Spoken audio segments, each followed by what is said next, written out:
Hey, believe it or not, this is the recorded voice of your pal Syd Straw. And I'm talking with Rabbi Sol Solomon on Dave's Gone By on UNC Radio.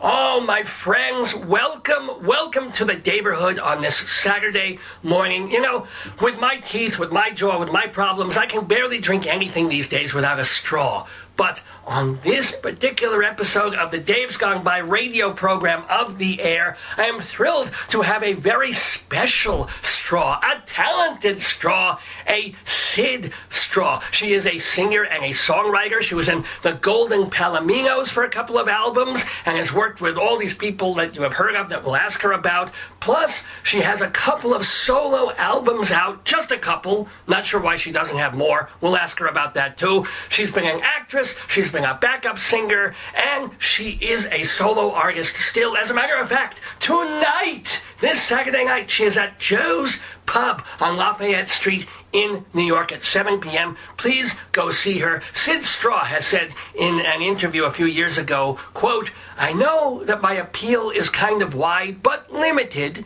I accepted that a long time ago. Here are the only opinions that I care about. I care about good, smart people." Why the hell she's talking to me is a mystery, but here she is in the Daverhood. Please welcome Shalom Syd Straw. Shalom, shalom, hooray, hello. That was quite an effusive intro, and I appreciate that, Rabbi Sol. Oh, you're most welcome. People are usually very grateful when they first start talking to me, and then 10 minutes into the interview, they're like, what the hell have I gotten myself into? But for now... That's when you'll find that this side of the line, disappears, so... Yeah, keep it on the up-low. I'll keep it on. I've never heard that, on the up-low. This is why you're a writer. You think of these terms. But you're feeling well? Everything is good? Oh, wow. The Earth has some problems, and it concerns me. But in more specific terms, I am on a glide. I am having a beautiful time. Are you on part of a tour now, or is this Joe's Pub show a one-off? Well... That's a funny question because I'm in California at this moment, but somehow, due to the miracle of pre-recording, I will find myself this evening singing in New York City on my way back to Vermont. So it is a kind of a tour, a kind of whimsical, theoretical tour, and I'd love to add more dates to it. Well, I'm sure people around the country would love to see you on more dates. Now, you're back in Vermont. Didn't you move to L.A. for a period, or did you end up staying in Vermont? Oh, I'm always bouncing back and forth between New York and Vermont and L.A., where I was born. Maybe I'm a fair weather friend.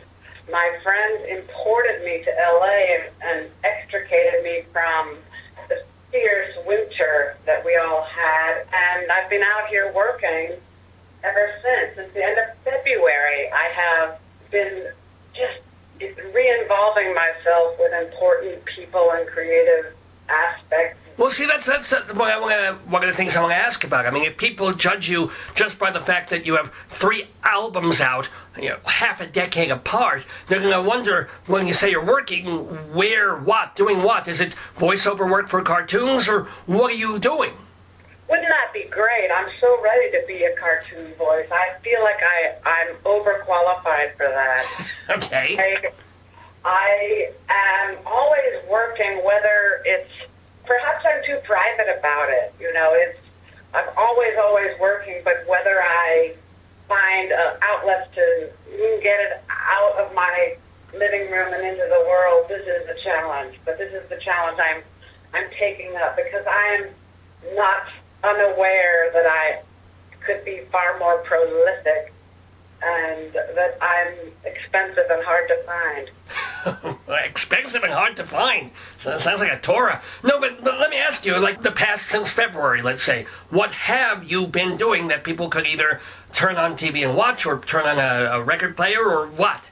Well, a very exciting tangent I've been on is I've been working with the very great band Los Lobos. Oh, my goodness, yes. And so I've been doing some shows with Los Lobos, and I had the exciting privilege of singing on their new record that will come out this fall, and busy involved in trying to make a film about Los Lobos because I love them. Something really important that I'm working on. As a producer, as a director, or what? All of it, Rabbi. Okay. I've got ambition. It's just that I forgot which pocket I left it in. I'm getting a lot of help from talented friends in all walks of the showbiz life. There's a lot of good grace kind of surrounding this, I'll call it a project, this passion project. That's something I'm very busy doing, is trying to help tell stories of the amazing, overly talented friends that I get to bang around this planet with. So I want to tell those stories, and Los Lobos is a beautiful story.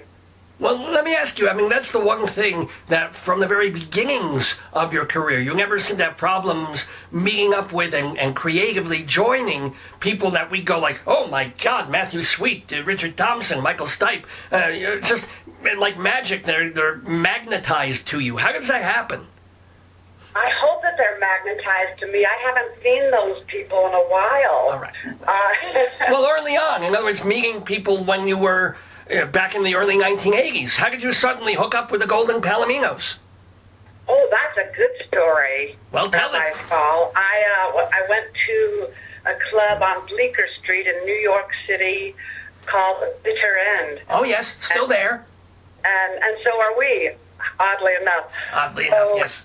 I met this fellow there, Anton Fear, and he walked me home in the rain, and he scribbled his phone number on the most minuscule scrap of paper and stuck it in my pocket. Oh.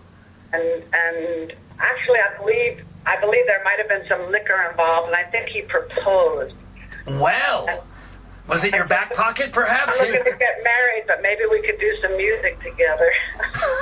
And you ended up doing music together instead of the marriage thing. Is he, by the way, was he the drummer for the Letterman Band for many years? No, not to be confused with the wonderful Anton Fig. Oh, sorry, you're right. Duh. I always made theoretical T-shirts, and I wanted to give one to Anton Fig that said Fig, not fear. And I want to give one to Anton Fear that, of course, would say fear, not fig. Very cute. So, but no, it was Anton Fear, my mistake, that the proposed to you, but proposed to do music together. And was he in the Golden Palominos already at that point? Oh, yes, this is his project. And I just joined up for a while. That was a great learning experience. I carry it with me. Why didn't you stay after the 2 albums that you did with them? You wanted to concentrate on your solo stuff? Well, I would have stayed if I had been treated more beautifully.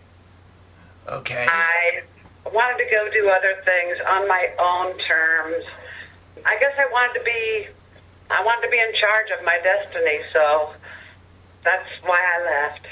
Okay, no, there's nothing wrong with it. I mean, people come and go, and the Palominos have certainly had turnover and changes in their career. But absolutely, and I'm friends with everybody who, joined the band after me, so it's a beautiful thing. Hey, this is the recorded voice of your pal Syd Straw, and I'm talking with Rabbi Sol Solomon on Dave's Gone By.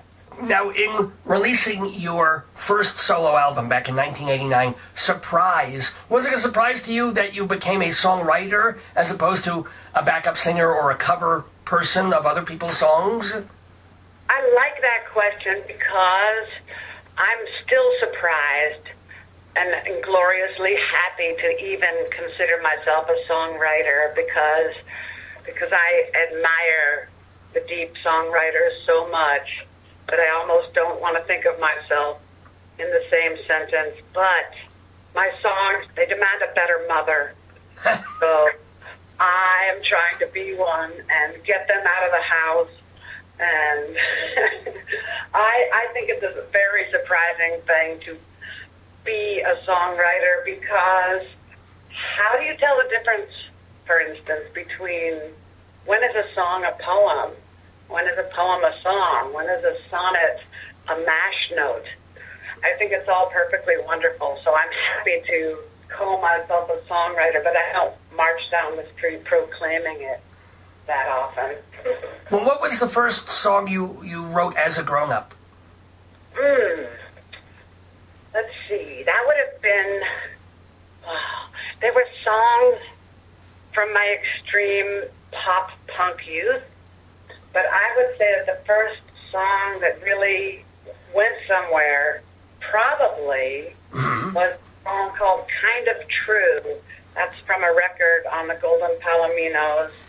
That's a song that, when I recorded my parts, the great composer Carla Bley, B-L-E-Y, Carla, a great inspiration to me on every musical level. We were recording it in her house in Willow, in her studio in Willow, New York, and I remember vividly when she looked up and said, "Who wrote this?" And I tentatively, I said, "Well, I did." And she said, "You are a composer, Syd." And that changed my entire perspective of myself. And that's a song worth listening to. Visions of Excess is the record it's from. And what's funny is that when I give sermons, weekly at my temple, and people come up to me and they say, "You are an asshole, Sol," it makes me change the whole opinion of myself for that week. I mean, I know it instinctively. I'm a little like Dave. Did you know that? Do I really? Wow. We're very close, you know. I think you must be awfully close. Well, he's rubbed off on me, and I've rubbed off on him, which sounds rather don't gay. Tell me everything. Well, now, since the whole country is in deep, sad mourning right now over the loss of the David Letterman show, we should mention that you appeared early on the Letterman show doing a song, and do you have any memories of that particular appearance? I know there's a briefcase involved. No idea what that was about. You know, the briefcase got more close-ups than I did. What were they trying to tell me, Rabbi Sol? Well, what were you trying to tell them by bringing a briefcase on stage and leaving it in the middle of the room? This is before 9/11. After that, everybody would have run out of the building. You know what? I think it made them nervous even back then. And I do remember that Mr. Letterman wanted to know what was in that briefcase, and I remember I said to him, "A gentleman would never ask, Dave." That's good. And I do remember walking down the hallway, and one of the first things that they actually tell you, this was on the NBC version of the show. I never, unfortunately, made it onto the CBS show, and that seems too bad because it's so long since I did it. But I had Dave Alvin, the great Dave Alvin, playing guitar with me. Then he had a chance to be on Letterman later, and he had me come on and sing harmony, so that was perfect. I just remember they say, "Hey, look, if you see Dave in the hall, if you see him on set, don't make contact." But that's just not me, you know? That's just not me. So I do remember he was walking up the long hall, and I thought, "Oh, look how tall he is. Isn't he adorable? Hi, Dave." Oh, okay. Well, you're a cute woman, so you probably got away with it. You know, I appreciate you saying that on the radio. People can just envision me as really cute now, and I hope you will. But he was very, very lovely to me. Oh, good. I thought both times I was on the show, and I feel like he's been at it a long time. I feel happy for him. He wants to do something else. Go with a dog. Go, Dave, go. Thanks for the memories. And by the way, for people can even see on YouTube your appearance on the Letterman show. I love it that now everything is still there for all of us to see. It wasn't just you had to tune in, and if you didn't, you missed it. Now anybody with a computer can go see Syd Straw on Letterman 30 years ago, plus lots of other videos that you have done. Now, after the surprise album, I am surprised. I just did the math, Rabbi, and I think it was 26 years ago. Let's not push it, okay? All right, I'm sorry. I'm thinking in terms of the 80s. And let's on our plants and gardens, people. On our plant, let's not use, what is Roundup? I missed that joke. Oh, it's not a joke. I'm serious, and people will know what I'm talking about. Do not use Roundup. I have no idea what that... I'm in Colorado. Nothing grows here. What is Roundup? Apparently. We'll talk about it later. Okay, we don't have to do this. I assume it's a pesticide of some sort. I have honestly no clue. It's a pesticide that's literally devouring what's good about our world.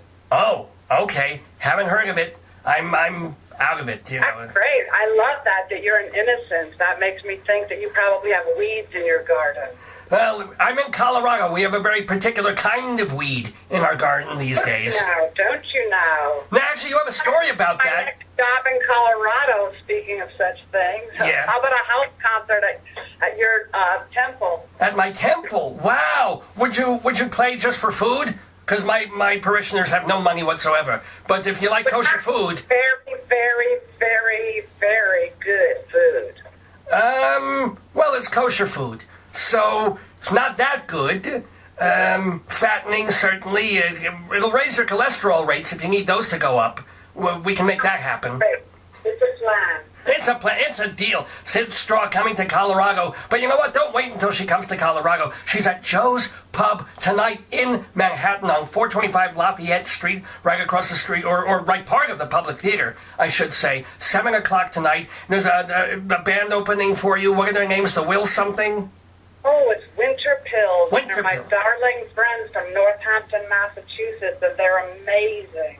And so are you. Let me ask though. You were signed to a label. You did the surprise album. The usual thing is there's a second record that comes out a year later.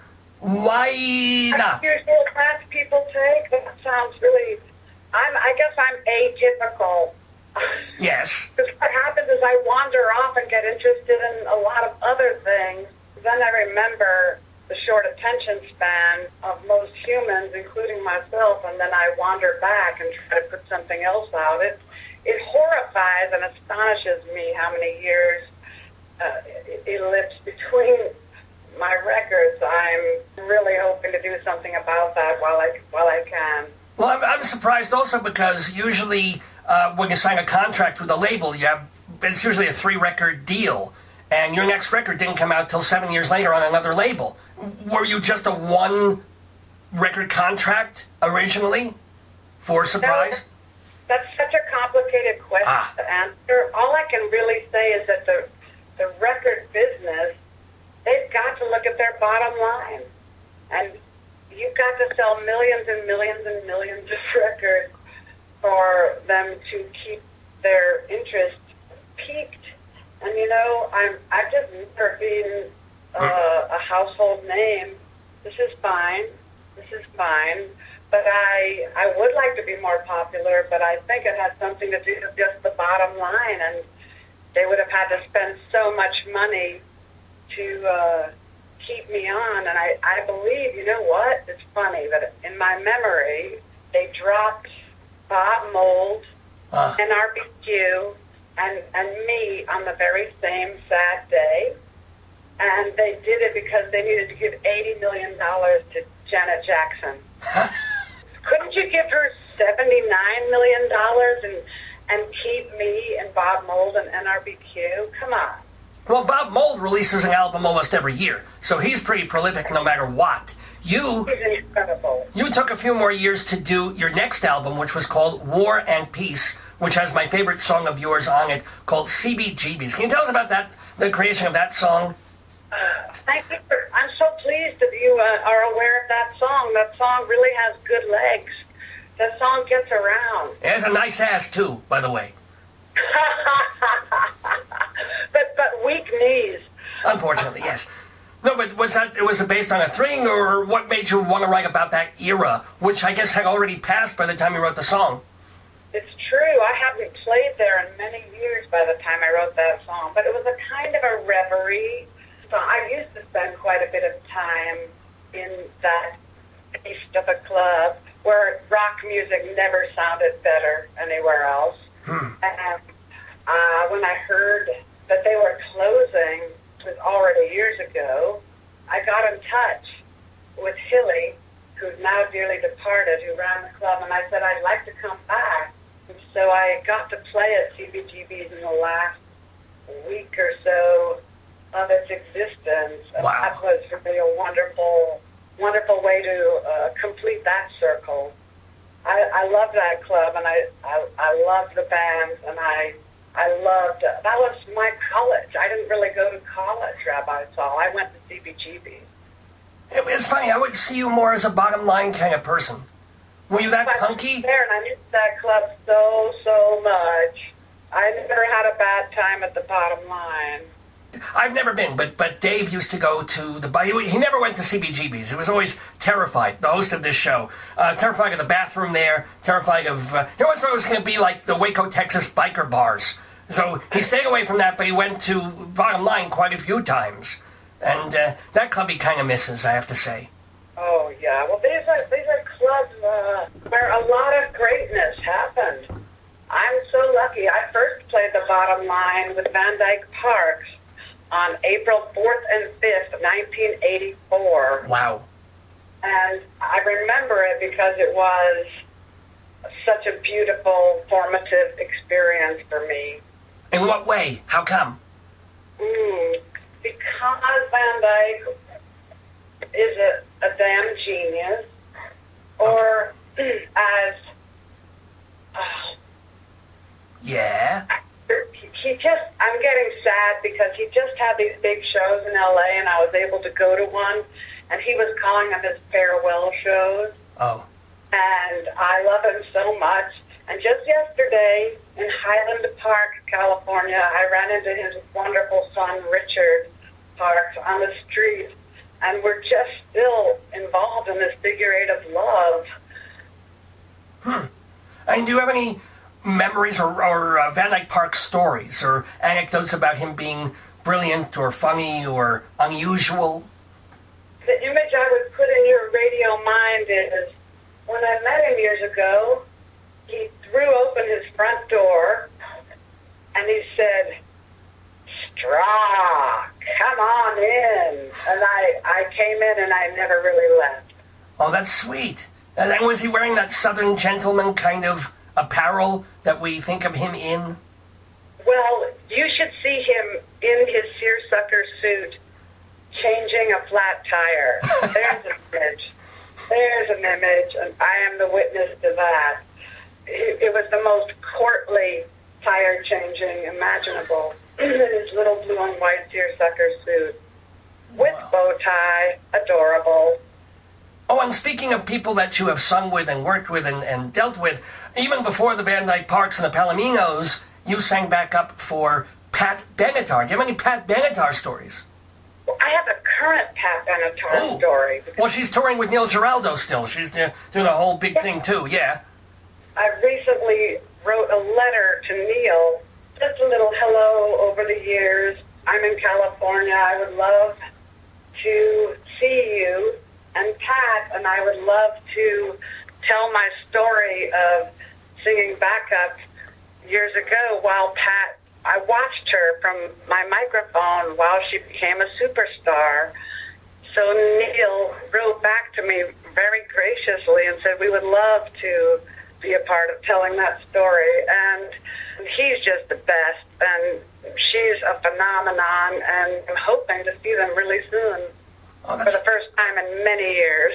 Oh, no, that's wonderful. I mean, that's the thing about friendships in show business, whether you're in theater or doing music, it's kind of like you're closer friends, and then you don't see each other for a decade, and then you see each other again, and you pick up right where you left off. I think that happened with you and Matthew Sweet, right? I love friendship like that. I think it's rare to find that kind of thing, but musicians really are.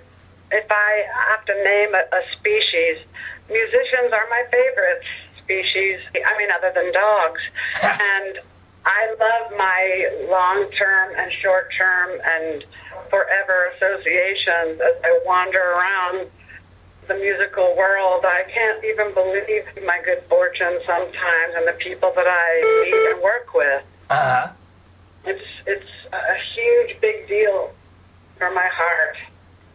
And I mentioned in that context, and also going back to the contexting away of Colorado, the first time you saw Matthew Sweet after a long, long time. You told us in another interview, but share, it's kind of cute. How did he react? How did he approach you, as it were? Oh, I think he walked right up to me, and just as ever, it's been many years, and I'm pretty sure that he goes, "Hey, Sid, got any weed?" And you didn't. You weren't holding at that point. I'm pretty sure. How do you know this, Rabbi Sol? I have direct contact with God. So God tells me. Yes. That's how I get the questions, yes. So I have direct contact with dog. Hey, is Henry still around? Or no? My darling Henry Harris, my Labrador of love, he departed he took off for dog heaven on July 25th, 2 years ago. And now I'm so fortunate because I don't think I would have survived that loss. I'm not being hyperbolic. I had no plan to survive losing him, but I have a beautiful quadruped named Carol Burnett, and she is a cork wawa and a mystery girl, a rescue, who rescued me, and we are so happy together as we wander around. Is she a Labrador also? She is a cork wawa. Oh, that's the actual name of a thing? A cork wawa? That's what I call her. I'm not sure it's an official breed yet, but she's a very charming, important part of my existence. Well, there's a reason you named her Carol Burnett. You actually met Carol Burnett when you were a child, right? Oh, you've done some research. Yeah, a little bit, yeah. You researched me. A bit. So tell. Because your dad, actually we should start, we haven't even talked about your parents yet, but your father was an actor. He was in the Pajama Game movie. That's true, with Doris Day. Yes, he has that big number, 7.5 cents, that he sings with, and that's probably his biggest claim to fame for people who might know him. So he knew some show people, including apparently Carol Burnett. So tell. Don't make me tell it, you tell it. I like the way you tell it. It's interesting to hear your stories. Well, your stories. I can tell my stories. You tell yours. I think I should interview you. One day, sure. Well, when I was a kid, my dad ran an inn in Vermont. She came in, and I was the 7-year-old bartender. And I remember looking up, and my dad, he told me, we didn't have TV or anything. He told me she's very, very, very funny. She's the funniest woman. And I believed him because my dad was a most hilarious human. So I looked up at Carol Burnett, and I looked up over the bar, and I said, what'll it be, Miss Burnett? I probably shouldn't have been bartending at 7 years of age, but, it was kind of a wild little inn in the woods. Do you remember meeting any other people who were famous, but you didn't even realize it? Well, since it was an inn and people came there to be private, I don't think that I'm going to mention any other names. All kinds of people came through there, and they skinny dipped in our pool. Woohoo! Oh, come on, give us one name, especially if they're dead by now. If they're alive, I can understand, but anybody else you remember? Yes, but you're not going to get it out of me. Oh, damn it. Oh, well. Keep the peace, and I like to keep the privacy, which, is increasingly difficult in this cyberitic world. Very true. Although things from 50, 60 years ago, they're not going to be all over the interwebs unless somebody starts telling stories as you are. But I don't think it's a bad story to tell that someone stayed in a little Vermont inn and maybe went into a pool naked. Unless they pished in the pool. Then that would be something you want to hide. I've done that. They just look like manatees to me. Now, you loved, it sounds like, both your mama and your papa. But I think... I still always do and will. And I miss them in a daily, deep way. But something must have happened in your childhood at one point, because you even wrote a song that your mom took you away from your pop for a few years. What the hell? Well, DIVORCE is not a pretty thing for anyone. A divorce, there's a custody battle, there's a this, there's a that. You at one point mentioned somewhere that you were kidnapped.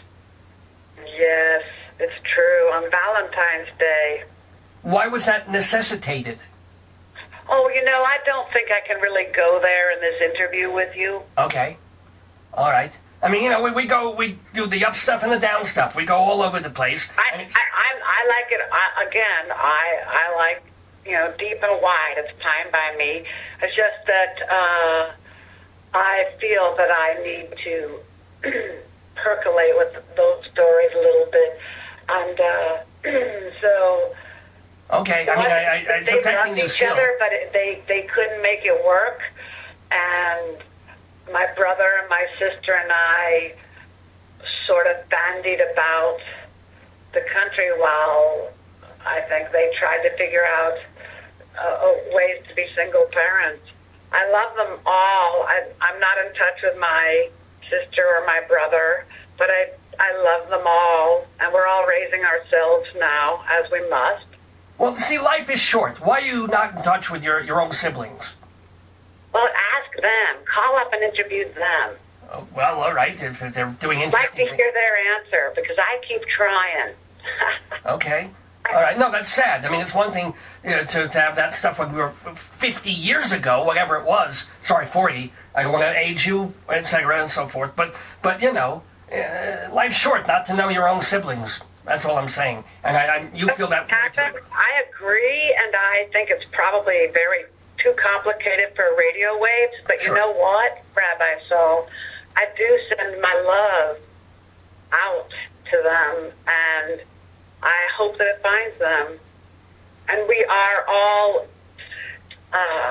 due to free will, able to be free in this world to find your own family and find familial relationships. And I am, in fact, living for the last couple months with my friends Kitty and the Pipe, and they are Wait, Kitty? closer to me than my family, so we are family.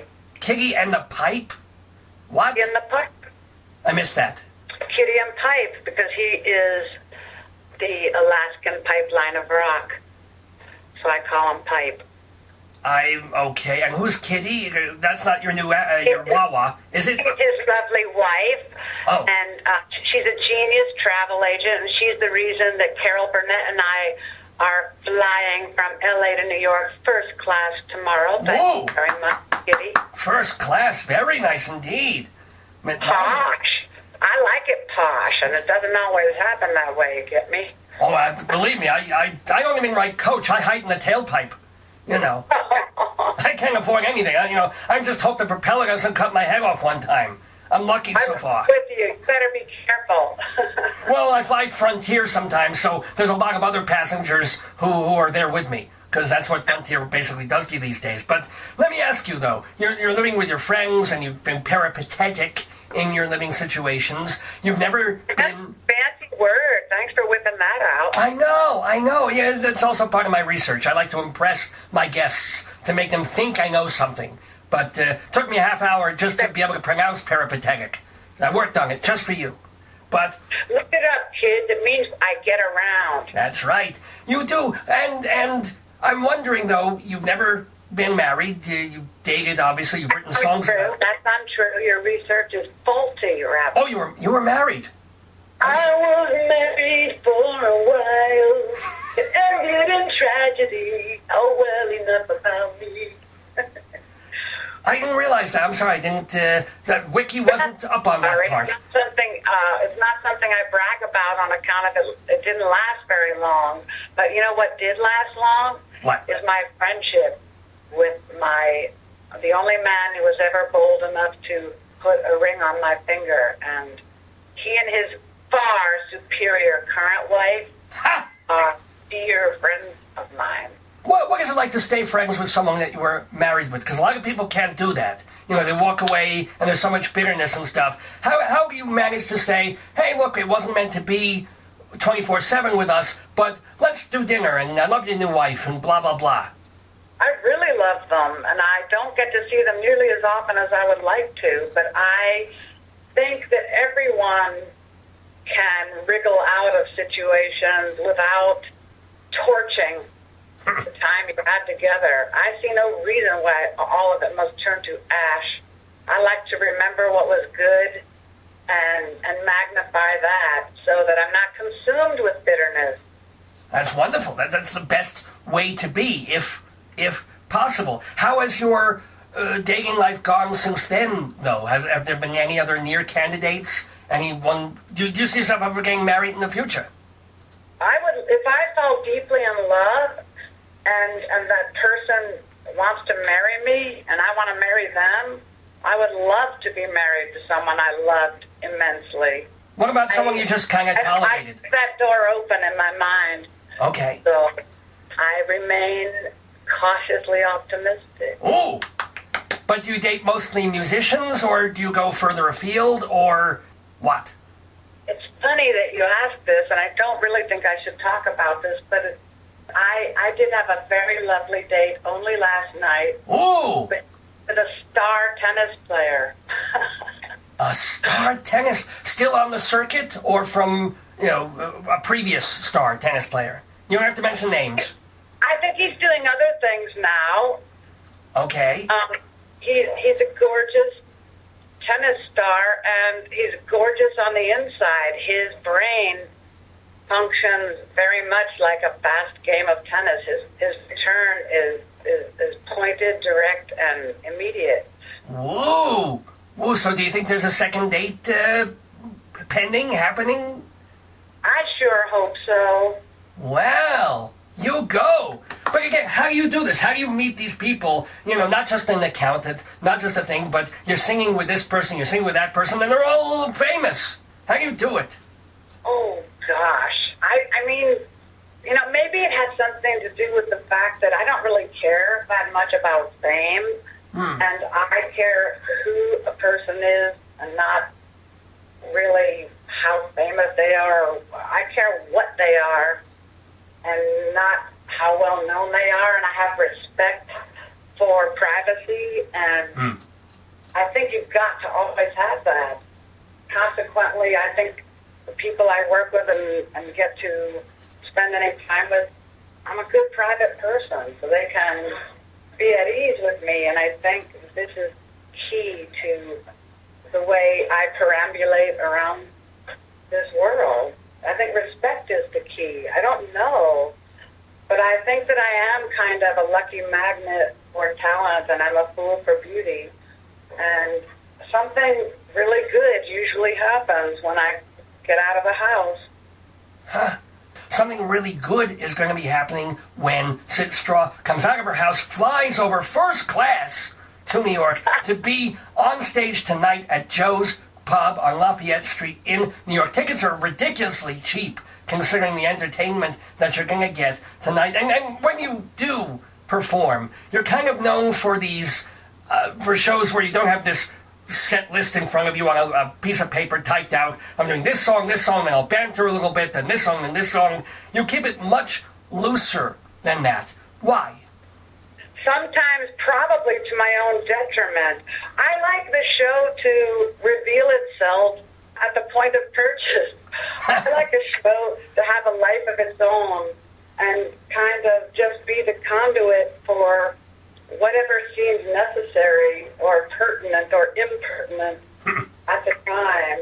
I'm always a little rusty because I don't get to play enough.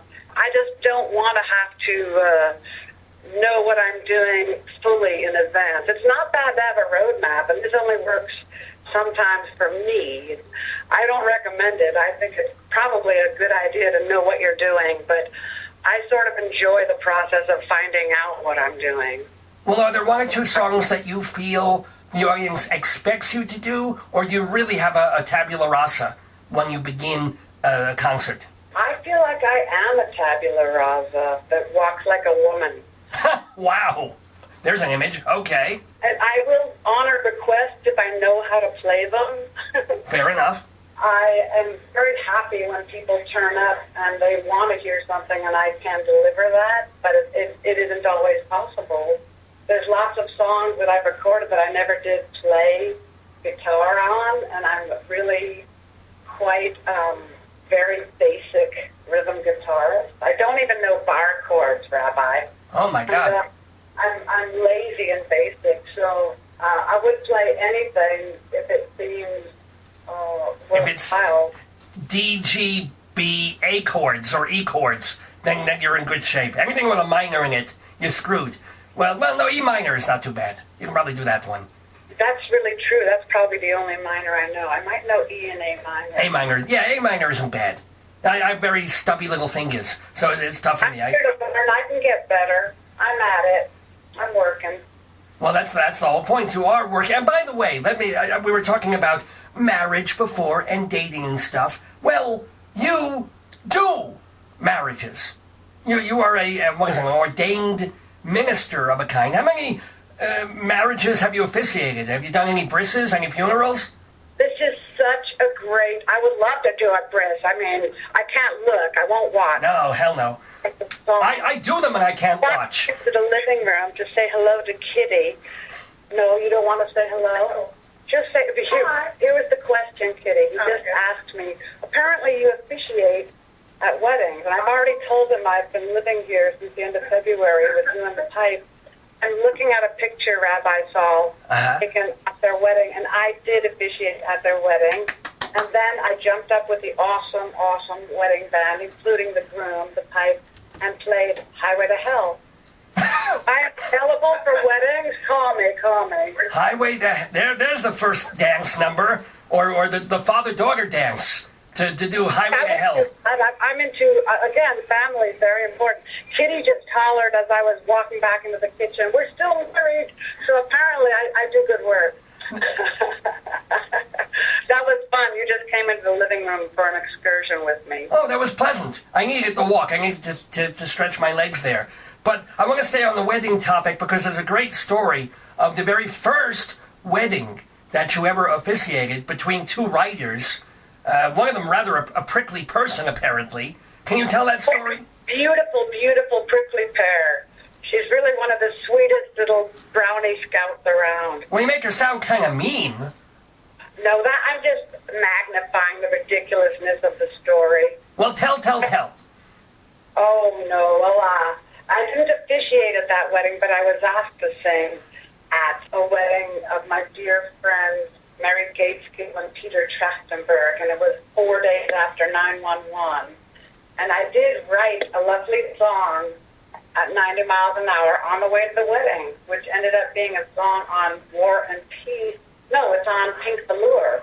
Your third album, Pink Velour, yeah. Pink Velour. I know, I dropped that as if people know what I'm talking about, but I did make a record that I put out the day after President Obama was first elected, and it's called Pink Velour, and there's a song on it called Marry Me, which is worth checking out. I think it's a pretty decent song, and it was written at 90 miles an hour on the way to the wedding. But you know what? The truth is, they really wanted to hear Perfect Day by Lou Reed, and that's all. I couldn't give them what they had asked for.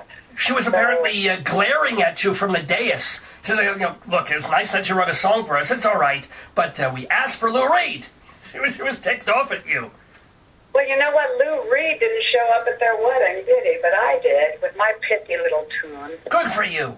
Did you ever meet Lou Reed? Every story I hear about him is negative. Did you ever have any... I never had anything but pleasure talking with Lou Reed. Really? I never had a bad moment with Lou Reed. I feel so lucky that I met him and did a show with him many years ago, and I used to run into Lori and Lou walking around the West Village with our dogs, and Lou was only lovely and sweet to me. I don't have a bad story about him at all. I cried so hard when he died.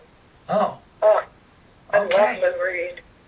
Is there anybody else who, any musicians, songwriters that we may have weird impressions from a distance that you got closer to and can say nice things about? Oh, I would only say nice things. Okay. You know why? Why? Because that is the new paradigm. I don't want to send bad things out into the world to just skip around. We've got so much bullshit and crap to wade through. I want to shine a light on the good stories and what is good about all of us. This is my stance at this point in my life. I just want to be a part of the greater good. I'd like to be an important part of the greater good. Well, by singing and songwriting and appearing on stage, you're doing that. My question, though, is if people go to your website or they check out your Facebook page, what they'll see is, yes, you're appearing at Joe's Pub tonight and you're doing other concerts and things, but you're still pushing the Pink Velour album, which came out in 2008, right after Obama, as you said, took office. Have you written enough songs between then and now to be working on another album, I don't know, somewhere in the 2020s? You know what? It will come out this year. Really? Yes. Oh, I did not know this. Do you have a title? You know what? I love to name things, and sometimes I name them before a thing is finished, and sometimes I don't.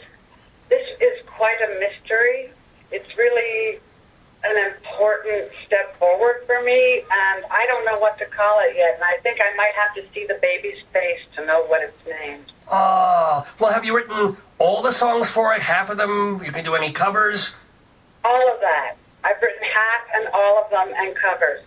Are you still doing this on your last quote-unquote label, which was Ernester Records, which put out Pink Velour, your own label? Is it on your label? Is it another label? How are you doing it?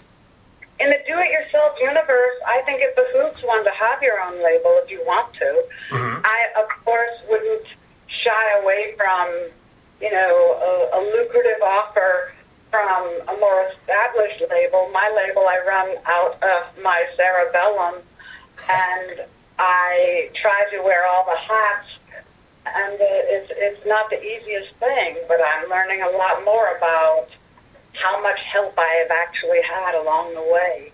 Because when you have to do everything for yourself, you realize how much help you've probably had getting to where you are right now. Well, that's funny, because when you run a label out of your own cerebellum, I figured it'd be easy to get ahead.